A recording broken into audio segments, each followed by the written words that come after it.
सणासुदीमध्ये अचानक घरी पाहुणे आल्यानंतर तुम्ही अशा पद्धतीची बर्फी घरी नक्की ट्राय करून बघा. अगदी झटपट होणारी, साधारण 5 ते 10 रुपयेमध्ये ही बर्फी तयार होते. कोणतेही बाहेरचे पदार्थ न वापरता घरात असलेल्या शिल्लक पदार्थांपासून ही बर्फी तयार होते. अतिशय मऊसूद अशी बर्फी तयार होते. तर इथे बघू शकता बर्फीचा रंग, टेक्स्चर आणि बर्फी अगदी तोंडात टाकताच विरघळणारी इथे बर्फी तयार केली आहे. तर व्हिडिओ कुठेही स्किप न करता शेवटपर्यंत नक्की बघा आणि माने रेसिपी सोलापूरचे व्हिडिओ आवडत असेल तर व्हिडिओला लाईक, शेअर, कमेंट करायला देखील अजिबात विसरू नका. तर बर्फीचे व्हिडिओ खूप सुंदर अशी बर्फी दाखवलेली आहे. तर अशाच पद्धतीने तुम्ही देखील तुमच्या घरी बर्फी नक्की ट्राय करा. चला तर मग वेळ न घालवता व्हिडिओला सुरुवात करूया. नमस्कार, माझं नाव करिश्मा माने. माने रेसिपी सोलापूरमध्ये आपल्या सर्वांचं स्वागत आहे. पाऊण वाटी इथे मी खोबऱ्याची पावडर घेतली आहे. खोबऱ्याची पावडर इथे मी घरीच तयार करून घेतलेली आहे. तर इथे मी अर्धी वाटीच्या वर म्हणजेच पाव वाटी एवढी साखर देखील घेतली आहे आणि 5 इलायचीचे दाणे घेतले आहेत. तर इलायची आणि साखर, खोबरे मिक्सरला छान असं बारीक फिरून घ्यायची आहे. तर इथे मी 3 ब्रेड घेतले आहेत. ब्रेडचे स्लाइस 3च घेतले आहेत. माझ्याकडे 3 ब्रेड शिल्लक उरले होते म्हणून मी ते 3च ब्रेड घेतले आहेत. आणि ब्रेडच्या आपल्या ज्या कडा आहेत त्या आपण काढून घेणार आहोत. जो म्हणजे चॉकलेटी रंगाचा भाग आहे तो पूर्ण काढून घ्यायचा आहे. फक्त पांढऱ्या रंगाचा भाग जो आहे तो आपल्याला इथे यूज करायचा आहे.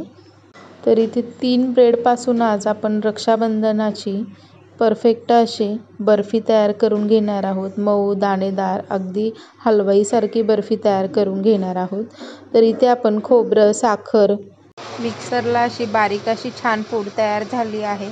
साखर देखील छान त्यामध्येच वाटून तयार झाली आहे. तर याच मिक्सरच्या भांड्यामध्ये आपले जे ब्रेडचे 3 स्लाइस होते हे आपण मिक्सरला फिरून बारीक अशी त्याची देखील पूड तयार करून घेणार आहोत.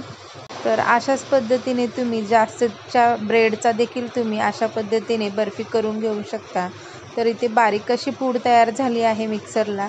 तर इथे बघू शकता साखर खोबऱ्यामध्ये ब्रेडची पूड आहे ती छान अशी मिक्स करून घ्यायची आहे सुरुवातीला. तर इथे बघू शकता अशा पद्धतीने मिक्स करून घ्यायची आहे. तर इथे आपण मिल्क पावडर किंवा खवा कोणाचाही वापर न करता अगदी सोप्या पद्धतीने बर्फी तयार करून घेणार आहोत आणि खूप कमी खर्चात. तर आपली जी दुधाची साई असते घरामध्ये राहिलेली ताजी आणि फ्रेश साई घ्यायची दुधाची. तर इथे मी 2 ते 3 चमचे एवढी दुधाची साय घेतली आहे. हीच दुधाची साय आहे ना हे आपण ब्रेड आणि खोबऱ्याच्या सारणामध्ये छान मिक्स करून एकजीव करून घ्यायची आहे. दुधाच्या साईमुळे या बर्फीला छान चव अतिशय छान येते. इथे मावा, खवा जसं काही आपण बाहेरून आणलेल्या बर्फीसारखी चव या बर्फीमध्ये छान उतरते. तर इथे बघू शकता 3 चमच्याच्या दुधाच्या साईमध्येच आपलं इथं बर्फीचा डो तयार झाला आहे.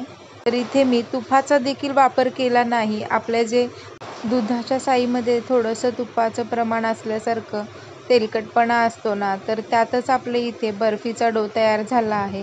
आणि तो इथे बघू शकता अगदी असा तुपाचा देखील हात लावल्यासारखा दिसत आहे. तर इथे मी 2 बॅचमध्ये 2 गोळे तयार करून घेतले आहेत. तर इथे मी थोडासा फूड कलर घालत आहे हिरव्या रंगाचा. अगदी चिमूटभर असा फूड कलर घेतला आहे हिरव्या रंगाचा. आणि हा फूड कलर या एका डोमध्ये छान मिक्स करून घ्यायचा आहे. 3 ते 4 चमचे एवढे आपण जी दुधाची साय घेतली होती त्याने आपला हा परफेक्ट असा डो तयार झाला आहे. अगदीच आपल्याला दूध देखील लागलं नाही आहे. तर इथे मी हाताला थोडंसं तूप लावून घेतलं आहे आणि जो आपण काही डो तयार करून घेतला आहे ग्रीन कलरचा तो एका चौकोनी भांड्यामध्ये त्याला सेट करून घेणार आहोत. तर इथे मी खाली दुधाची प्लास्टिकची कॅरीबॅग घेतली आहे आणि या प्लास्टिकच्या कॅरीबॅगवर आपण जो तयार करून घेतलेला ग्रीन कलरचा डो आहे तो या प्लास्टिकच्या कॅरीबॅगवर छान असा पसरवून घेणार आहोत चौकोनी आकार देत. तर इथे मी हाताच्या साहाय्याने हा डो पसरवून घेते. हवं तर तुम्ही चमच्याने देखील हा डो पसरून घेऊ शकता. चमच्याने पसरून घेत असताना थोडंसं चमच्याला तूप लावून घ्यायचं आहे आणि वरून थोडं थोडं प्रेस करत आपली ही बर्फी सेट तयार करून घ्यायची आहे. तर इथे मी चमचा किंवा वाटीचा वापर न करता हातानेच अगदी आपली ही बर्फी सेट करून घेत आहे। तर इथे बघू शकता अगदी चौकोनी आकार आला आहे। खालचा भाग हिरव्या रंगाचा आणि वरचा पांढऱ्या रंगाचा अशी खालचा आणि वरची भाग छान असा रंग आपल्याला या बर्फीला छान दिसून येत आहे। तर वरचा भाग हा पांढऱ्या रंगाचा आणि खालचा भाग हिरव्या रंगाचा इथे आपली चौकोनी आकाराची बर्फी तयार झाली आहे। तर ही बर्फी मी ताटामध्ये बर्फी ठेवली आहे। तर बर्फी मी अजून ही बर्फी सेट झाली नाही आहे, तर इथे फक्त बर्फीला छान अशा कडा मारून घेत आहे आणि इथे 2 ते 3 तासासाठी बर्फी आपली फ्रीजरमध्ये न ठेवता खालचा जो फ्रीजरचा खालचा भाग असतो फ्रीजमध्ये ठेवायची आहे। म्हणजे 2 ते 3 तासानंतर आपली बर्फी छान सेट होईल। तर यावर मी थोडे पिस्त्याची गार्निशिंग करून घेते आणि त्यानंतर मी इथे थोडेसे गुलाबाच्या पाकळ्या देखील मी थोडे कैचीने कट करून घेतले आहेत आणि ते देखील या आपल्या बर्फीवर ठेवून घेते, म्हणजेच बर्फी आपली दिसायलाही सुंदर दिसेल। तर इथे बघू शकता अगदी 20 रुपयामध्ये आपली इथे मावा खव्यापेक्षा भारी इथे सुंदर अशी बर्फी तयार झाली आहे ब्रेडपासून। तर इथे मी 3 तासासाठी बर्फी सेट होण्यासाठी ठेवली होती आणि 3 तास झाले आहेत। बर्फीच्या थोड्या कडा मी सोडून घेतल्या आहेत आणि अगदी सहजपणे 3 तासामध्ये बर्फीच्या कडा ज्या आहेत त्या छान कापल्या जातात। तर इथे बघू शकता बर्फी आपली सेट झाली आहे आणि दिसायलाही फार सुंदर अशी दिसत आहे। तर इथे मी तुमच्या समोर देखील कडा सोडून दाखवत आहे बर्फीच्या। तर इथे बघू शकता मऊसूद आणि दाणेदार अशी बर्फी इथे तयार झाली आहे। अगदी तोंडामध्ये टाकताच विरघळणारी बर्फी तयार झाली आहे। चवीला देखील ही बर्फी अतिशय सुंदर अशी लागत आहे। ब्रेडचा तर यामध्ये वापर केला असं कोणाला कळणारही नाही, इतकी सुंदर ही बर्फी चवीला लागत आहे। जितकी दिसायला ही बर्फी सुंदर दिसते तेवढीच खायला देखील अतिशय सुंदर अशी लागते। छान आपली ही बर्फी तोंडामध्ये टाकताच विरघळणारी झाली आहे। ब्रेडची चव तर या बर्फीमध्ये अजिबात लागतच नाही, जशी काही मावा किंवा खवा सारखी टेस्ट या बर्फीमध्ये आली आहे आणि छान खात असताना बर्फी खोबऱ्याची चव देखील या बर्फीत आली आहे। इलायचीचा फ्लेवर देखील छान या बर्फीमध्ये उतरला आहे। तर इथे बघू शकता हाताने तोडेल तर लगेचच मऊसूद आपली बर्फी हाताने तुटत आहे। अगदी तोंडामध्ये टाकताच विरघळणारी बर्फी इथे तयार झाली आहे। तर आपण इथे बघू शकता मावा खवा किंवा दूध पावडर किंवा तुपाचा देखील वापर न करता अगदी झटपट होणारी अगदी 5च मिनिटांमध्ये ही बर्फी तयार होते आणि खायला देखील खूप टेस्टी आणि यम्मी लागते। ही बर्फी खाणाऱ्यांना कळणार देखील नाही की ही बर्फी आपण ब्रेडपासून तयार केली आहे। बर्फी चवीला अतिशय उत्तम। तर तुम्ही घरी अचानक पाहुणे आल्यानंतर अशा पद्धतीची ब्रेडपासून रेसिपी घरी नक्की ट्राय करा। तर पाहुण्यांना कळणार सुद्धा नाही ही बर्फी ब्रेडपासून तयार केली आहे, एवढी चवीला एक नंबर लागते। माने रेसिपी सोलापूरचे व्हिडिओ आवडत असेल तर व्हिडिओला लाईक, शेअर आणि चॅनलला नक्की सबस्क्राईब करा आणि बर्फीचा व्हिडिओ कसा वाटलाय कमेंट करून देखील सांगायला अजिबात विसरू नका। अवघ्या 10 ते 15 मिनिटांमध्ये सणावाराला किंवा गोड खाण्याची इच्छा झाली असेल तर अगदी 5 ते 10 मिनिटांमध्ये रव्याची खीर झटपट होण्यासाठी माझ्या एका सिक्रेट पदार्थाने रव्याची खीर नक्की करून बघा। व्हिडिओ आवडल्यास व्हिडिओला लाईक, शेअर करा। व्हिडिओ स्किप न करता शेवटपर्यंत नक्की बघा। रव्याच्या खिरीसाठी लागणारे साहित्य बघणार आहोत। 5 ते 6 इथे हिरवी इलायची घेतली आहे। 2 चमचा रवा घेतला आहे। रवा तुम्ही जाड बारीक कोणताही घेऊ शकता। 4 ते 5 काजू आणि बदामाचे तुकडे करून घेतले आहेत आणि इथे अर्धा लिटर दूध घेतले आहे। अर्धा लिटरच्या हिशोबाने इथे 250 ग्रॅम एवढी साखर घेतली आहे आणि थोडे केशरचे धागे घेतले आहेत। तर इथे रव्याची खीर करत असताना जाड बुडाचं पातेलं नेहमी घेत जा, कारण की आपण रवा तुपामध्ये भाजत असताना खाली करपू नये, चिटकू नये म्हणून इथे पातळ बुडाचं पातेलं न घेता जाड बुडाचं पातेलं घ्या। कोणतीही खीर करत असताना तुम्ही स्टीलच्या पातेल्याचा वापर करू शकता, पण ते देखील खालून जाड असं पातेलं असलं पाहिजे। अशा पद्धतीच्या पातेल्यामध्ये कोणतीही खीर करून घेऊ शकता। तर इथे आपलं 2 चमचे इथे तूप घालून घेतलं आहे। तूप आपलं छान मेल्ट झालं आहे तर आपण यामध्ये रवा भाजून घेणार आहोत. रवा अगदी तांबूस रंगाला येऊपर्यंत आपण इथे भाजून घेणार आहोत आणि गॅसची फ्लेम आपली पूर्ण मंद अशी ठेवायची आहे. मंद आचेवरच आपला रवा इथे भाजून घ्यायचा आहे. साधारण मला इथे 5 ते 6 मिनटं लागली आहेत मंद आचेवर रवा भाजून घेण्यासाठी. आणि इथे बघू शकता रवा आपला छान फुलला आहे. आणि आता आपण यामध्ये रवा आपला छान फुलला की यामध्ये आपण घालणार आहोत काजू आणि बदामाचे तुकडे. काजू आणि बदामाचे तुकडे याच आपण पातेल्यामध्ये रव्यासोबत भाजून घेणार आहोत. साधारण 2 ते 3 मिनटासाठी काजू आणि बदाममध्ये थोडेसे क्रंचेसपणा आल्यानंतर इथे आपले काजू आणि बदाम छान परतून झाले आहेत रव्यामध्ये आणि छान भाजले देखील आहेत. तर इथे बघू शकता. तर आपण यामध्ये घालणार आहोत थोडंसं पाणी, म्हणजे सुरुवातीला अर्धी वाटी पाणी घालून घ्यायचं आहे आणि रवा या पाण्यामध्ये सुरुवातीला छान मिक्स करून घ्यायचं आहे. आपण सुरुवातीलाच जर दूध घालून घेतलं तर थोडंसं दूध करपण्याची शक्यता असते किंवा दुधाला असा करपल्यासारखा वास येतो. म्हणून मी इथे सुरुवातीला आधी पाणी घालून घेतलं आहे. त्यानंतर इथे आपण दूध घालून घेणार आहोत. दूध इथे मी फुल क्रीमचं दूध वापरलं आहे आणि जर हवं तर तुम्ही म्हशीचं किंवा गाईचं देखील दूध वापरू शकता. आता इथे एक साधारण उकळी येऊपर्यंत आपल्याला छान असं संपूर्णपणे रवा दुधामध्ये मिक्स करून घ्यायचा आहे. साधारण 2 ते 3 मिनटं झाली आहेत. रवा आपल्या दुधामध्ये छान मिक्स झाला आहे. तर आपण इलायची घेतले होते. इलायची आपण हाताने खलबत्त्यामध्ये वाटून घेतले आहेत. तर इथे बघू शकता आपली ही रव्याची खीर थोडीशी उकळत आली आहे. त्यानंतर मी इथे साखर घालून घेतली आहे. तर इथे आपली साखर पूर्णपणे दुधामध्ये लवकर विरघळते, पण म्हणून मी ते दूध उकळत आल्यानंतर साखर घालून घेतली आहे. साधारण 2 ते 3 मिनटासाठी दूध आपल्याला छान उकळवून घ्यायचं आहे. 2 ते 3 मिनटानंतर आपलं दूध छान उकळल्यानंतर त्यामध्ये एक सिक्रेट पदार्थ घालायचा आहे. तो म्हणजे इथे आपण केशरचे धागे तर घालूनच घेतले आहेत, पण आपली जी ही रव्याची खीर आहे ना, अगदी रबडीसारखी चविष्ट लागते. तर इथे खवा किंवा मावाचा किंवा दूध पावडरचा देखील वापर न करता 4 मोठे चमचे इथे मी फ्रेश दुधाची साय घेतली आहे. दुधाच्या साईने आपल्या या खिरीला छान क्रीमी असं टेक्स्चर येतं आणि अगदी रवाळ अशी आणि जशी काही बासुंदी किंवा रबडी खातो तशा पद्धतीची चव आपल्या या रव्याच्या खिरीमध्ये उतरते आणि खायला देखील ही खीर खूप मस्त अशी लागते. तर तुम्ही देखील अशा पद्धतीची रेसिपी घरी नक्की ट्राय करा. व्हिडिओ आवडल्यास व्हिडिओला लाईक, शेअर आणि चॅनलला नक्की सबस्क्राईब करा.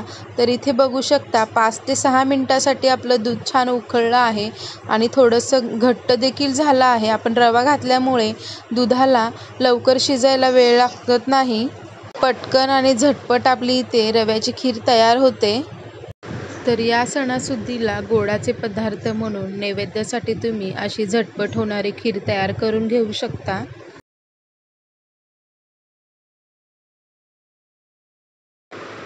तर इथे घरी असलेल्या साहित्यापासून झटपट फक्त 5 मिनिटांमध्ये दाटसर बासुंदी कशी करायची याची रेसिपी बघणार आहोत. तर व्हिडिओ कुठेही स्किप न करता शेवटपर्यंत नक्की बघा. चला तर मग आपण रेसिपीला सुरुवात करूया. हे पेढे जे आहेत ना, ते कुंद्याचे पेढे आहेत. या कुंद्याच्या पेढ्यापासून तुम्ही तर पोळी देखील करू शकता. पोळी ही चवीला देखील अतिशय खमंग आणि खुसखुशीत लागते आणि पोळी चवीला 1 नंबर लागते.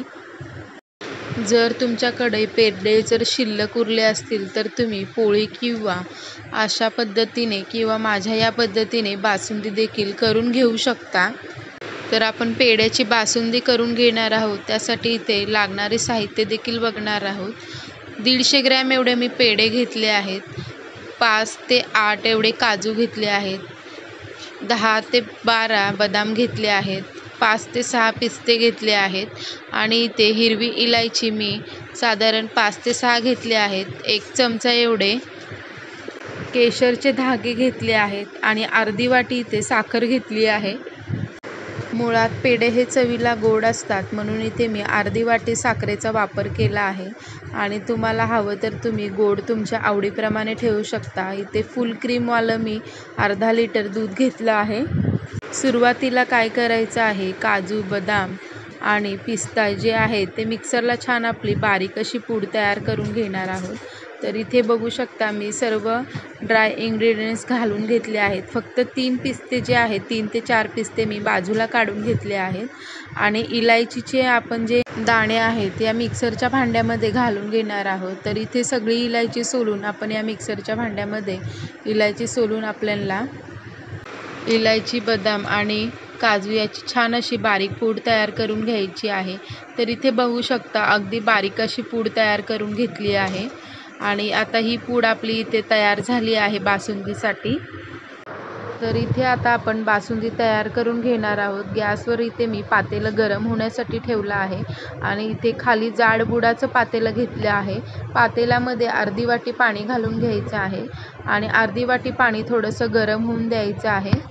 अर्धी वाटी पाणी गरम झाल्यानंतर त्यामध्ये आपल्याला दूध घालून घ्यायचं आहे। आपण असंच जर गरम पातेल्याच्या दुधामध्ये जर दूध घालून घेतलं तर दूध हे आपल्या तळाशी लागतं आणि ते पटकन खाली करपलं जातं। तर कधीही बासुंदी करत असताना थोडंसं पातेल्याच्या खाली पाणी घालून घ्यायचं आहे आणि त्यानंतर दूध घालून घ्यायचं आहे। तर आपलं दूध इथे करपत नाही किंवा फाटत देखील नाही अतिशय गरम पातेला असल्यावर। तर इथे आपलं पातेल्यातलं दूध हलकंसं गरम झालं आहे। त्यानंतर मी इथे साखर घालून घेतली आहे। तर इथे गॅसची फ्लेम मी मोठीच ठेवली आहे आणि साखर घालून देखील घेताना देखील गॅसची फ्लेम मी मोठीच ठेवली होती आणि इथे आपण गॅस मोठा ठेवूनच दूध गरम होण्यासाठी ठेवणार आहोत। तर इथे बघू शकता दूध ते हलकंसं गरम होत आलं आहे, म्हणजे इथे बघू शकता एखादे एक बुडबुडे येत आहे दुधाला। त्यानंतर आपण इथे केशरचे धागे घालून घेणार आहोत। जेव्हा दूध आपलं छान उकळत राहील तेव्हा या केशरच्या धाग्याने देखील त्यांचा रंग सोडलेला असेल। तर इथे गॅस मोठाच ठेवून आपण साखर आणि केशरचे धागे दुधामध्ये मिक्स करून घ्यायचं आहे। साधारण इथे 4 ते 5 मिनटं झाले आहेत आणि दूध आपलं छान उकळत आलं आहे। तर इथे बघू शकता दुधावर एक फेस आला आहे आणि एक छोटी अशी उकळ देखील दुधामध्ये येत आहे। तर इथे आपलं दूध छान उकळत आलं आहे। तर आपण यामध्ये घालणार आहोत पेढे। पेढे आपल्याला हाताने असे मोडून घालायचे आहेत। पेढे घातल्यामुळे आपले जे दूध आहे त्या दुधाला चव अतिशय छान येते आणि बासुंदी तर अगदी सुमधुर रसाळ अशी लागते। जर तुमच्याकडे कधी जर पेढे शिल्लक उरले असतील तर तुम्ही देखील अशा पद्धतीने पेढ्यांची बासुंदी अगदी झटपट अशी तयार होते। नैवेद्याला जर काय करायचं म्हटलं तर अशा पद्धतीची तुम्ही बासुंदी घरी नक्की ट्राय करून बघा। आणि इथे घालणार आहोत आपलं 2 चमचे दुधाची फ्रेश साय घालून घ्यायची आणि आपलं दूध इथे आटवायला काही आपण इथे जास्त आटवून घेणार आहोत। एखादी 2 उकळ आली की आपण गॅस बंद करून घेणार आहोत। तर इथे 1-2 उकळी येऊपर्यंत आणि पेढे आणि आपलं दुधाची साय दुधामध्ये छान मिक्स होऊपर्यंत आपल्याला इथे गॅस मोठा ठेवूनच छान आपल्याला दूध उकळवून घ्यायचं आहे। तर आपण मिक्सरला तयार करून घेतलेली पूड संपूर्णपणे या दुधामध्ये घालून घेणार आहोत। यानेच आपल्या बासुंदीला छान असं रवाळ असं टेक्स्चर येणार आहे। जे आपण ड्रायफ्रूट्स मिक्सरला काढून घेतले होते, ड्रायफ्रूट्स, दुधाची साय, पेढे याची चव या दुधामध्ये अतिशय छान अशी उतरणार आहे आणि हे दूध चवीला 1 नंबर आणि चविष्ट अप्रतिम सुमधुर इथे बासुंदी तयार होईल। इतकी चवीला 1 नंबर लागणारी बासुंदी, अशा पद्धतीची बासुंदी तुम्ही कधीही खाल्ली नसेल। एवढी ही सुंदर चवीला लागणारी बासुंदी इथे तयार होत आली आहे। साधारण 5 ते 6 मिनटं झाले आहे। दूध आपलं छान उकळलं आहे आणि 1 ते 2 उकळी देखील आली आहे दुधाला। गॅसची फ्लेम आता आपण बंद करून घेणार आहोत। तर इथे साधारण 5 ते 6 मिनटामध्येच इथे आपली बासुंदी रेडी झाली आहे। तर इथे बघू शकता बासुंदीला रंग छान आला आहे, अगदी रवाळ असं टेक्स्चर आलं आहे।